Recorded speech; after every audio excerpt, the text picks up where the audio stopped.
চিত্রে M N সমান্তরাল BC, তাহলে কোন বিএসি এর মান ডিগ্রিতে নির্ণয় করো।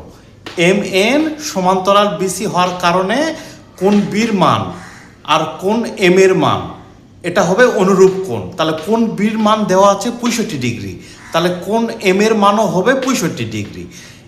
কোন এম এর মানটা, কোন এম এর অন্তস্থ কোণ আমরা 65 ডিগ্রি পেলাম, তাহলে এই কোন এর মানটা বের করতে হবে। কোন বিএসসি মানে কোন এর মান এটা কত।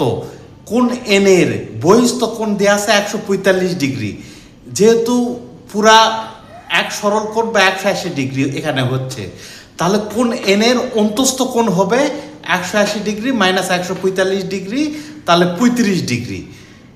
কোন এন এর অন্তস্থ কোণ আমরা পেলাম 35 ডিগ্রি, কোন এম এর অন্তস্থ কোণ পেলাম 65 ডিগ্রি, তাহলে কোন এর মানটা আমাদের বের করতে হবে। এখন আমরা জানি ত্রিভুজের তিন কোণের সমষ্টি হলো 180 ডিগ্রি, তাহলে 180 ডিগ্রি থেকে মাইনাস 65 মাইনাস 35, তাহলে 65 আর 35 মিলে হয় 100, তাহলে 180 থেকে 100 ডিগ্রি বিয়োগ করলে কোন এর মান 80 ডিগ্রি আমরা পেয়ে যাব। তাহলে কোন বিএসি সমান সমান কোন এ সমান সমান 80 ডিগ্রি, তাহলে কোন বিএস এর মান 80 ডিগ্রি পাওয়া গেল।